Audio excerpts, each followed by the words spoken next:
Sheila is a cute little puppy and a little wiggle butt right now. One of the things that her guardians asked me to help with is a very common puppy problem, which is mouthing, biting, and nipping. And it's very natural for dogs to mouth and bite and nip because they sample things with their mouths. And so everything's going to go into their mouth. Now, I have a couple of different techniques for this. And also I'm going to talk about a little trick that you can use that will help with this problem and also help when they start teething. So basically, when we want dogs to develop bite inhibition. And so it's important to play tug of war and interact with your dog, but it's also important for them to understand that they can't put their teeth on us, even if it's accidental. Now, as an adult, they won't be accidental, but as a puppy, they do all the time. So we'll be petting a dog like this, and it's go, oh, yes, yes, yes, yes. And I'm going to make a sound as soon as her teeth touch me. Oh, yes, yes, oh, who's a good girl? You're not, She's not doing it to you. You're not doing it for me, aren't you? That's so funny. So we kind of simulate.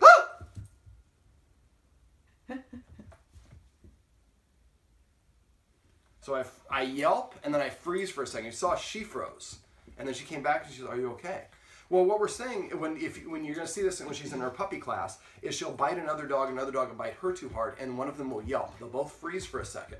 And there's kind of like a conversation like, are you okay? Yeah, I'm sorry. That was way too hard. That hurt me. Well, I'm sorry. I just got excited. Well, and then they go back to playing. I think it's the freezing that... The freezing is a way of communicating with each other as well, but the yelp is to let them know that hurt. Yep. So even if it's accidental, it's just a graze. Make sure you do that every time so they learn just, I cannot ever put my teeth on a human. And playing tug of war and those sort of games will accidentally have it happen. And that's, each time you have it happen, it gives you another opportunity. It's a teaching lesson. So,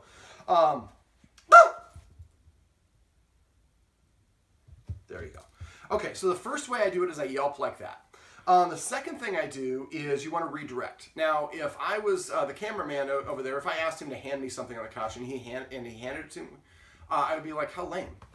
Or I would be like, thank you. If he threw it over there, I'd be like, that's not very nice. Now, as a puppy, if I ask you for something and you just put it in my mouth, I'm like, how lame are you? I want to go chase it as a puppy.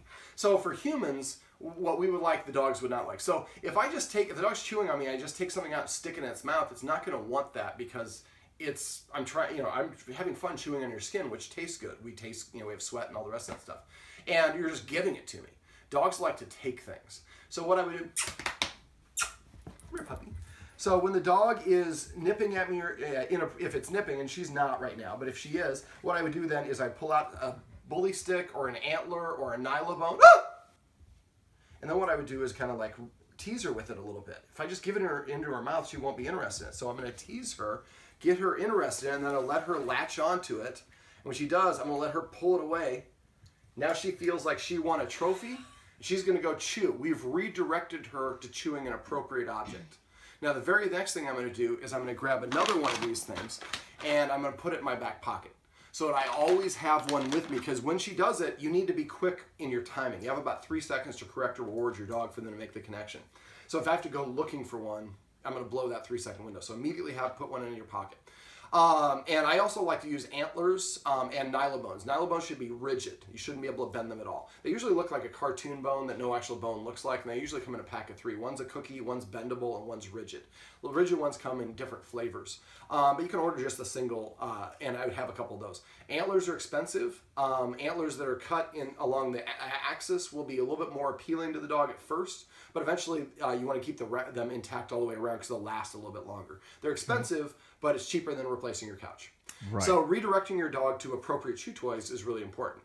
Now I'm going to tell you one other one of these, and then I'm going to go through a reason why dogs will not stop nipping. So the next thing I would do is get my dogs used to carrots. Carrots are very dense. And dogs like to chew and destroy things, so it gives them an appropriate thing to chew on. They also have a little bit of sugar, so dogs like them. Now, to get the dog used to it, usually what I'll do is I'll take a carrot and I'll peel it a little bit and put the shreds in with a little bit of their kibble to get them used to it. Some dogs will just go to it right away. And if that's the case, you can just use little baby carrots. Yeah. So if I'm the dog and I'm chewing, let's say that I'm the dog and I'm chewing, there's a post right here and I'm chewing this. Well, before I chew it, I'm going to lick it to get it soft. So if you notice me licking this, I'm about to start chewing. So you would go to the fridge, grab some of those baby carrots, and then you would stand behind me and you'd rap on the floor. And as a dog, I'm like licking this, I turn around. As soon as I turn around, you drop some carrots. Make sure you drop them, don't place them. Dogs' eyes are very good for movement. They're not very good for detail. So if you drop them, that will attract your dog. Your dog's gonna turn away from what it was chewing on and then lay down and chew on these baby carrots. Well, now we've also redirected them away from something we don't want, given them something appropriate to chew on, and then when they get done, they get up and they're facing this direction, they walk off looking for the next adventure. Right. So redirecting your dog can really help. Now, when your dog gets about 4 to 5 months, it's going to start teething. When it teethes, it's going to want to chew on everything and anything to soothe their gums, which hurt. So at that point, what I do is I take the baby carrots and I transfer them into the freezer. And then when the dog is licking something, then I go and I rinse the hard frost off of the baby carrots, and I do the same principle. But now the coolness of it, just like when we have baby toys, we freeze them so that the numbing effect impacts a little bit of soothing for the baby. In this case, same thing the carrots do for the dog.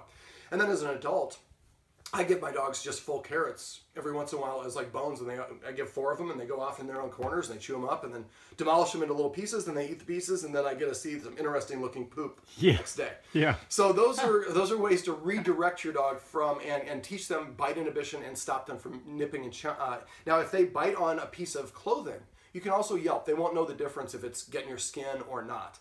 Now the last time is you might get a dog that comes up and mouthing and nipping you, and none of these things are working. Dogs sleep 17 hours a day, and just like human babies, dog babies are not very cooperative when it's time for them to need to take a nap. So when I don't need a nap, and like a minute, you're like, okay, you stay up, and a minute later the baby's like drooling and asleep. Yeah. Dogs, when they get really overly tired and cranky, they get very mouthy and nippy. So, and they're defiantly so. So if your dog is jumping up, biting and nipping at you, and all the rest of the redirecting, none of this is working, it means your dog is overly tired. You need to come take it, put it in the puppy play area, in this place, the kitchen, and then walk away. It's going to protest for just like, look, I don't want a nap, I'm not tired. And a minute later, the dog will be snoozing. So if your dog is overly tired, you want to make sure you do this. I took my dog to West LA Dogs when he was a puppy, when I was bringing him out, and I took him the very first time I was at session, so I was gone for 8 hours. Now dogs sleep 17 hours a day. That means there's only 7 hours in a 24-hour period that they're awake. At doggy daycare, they're not sleeping. They're roughhousing and having a great time. Yeah. And so when I got there, he came up to me and went right on my arm. Now he didn't bite hard, but he mouthed me. And being of dog behavior, so I look at him, I was just like, oh, you're so tired.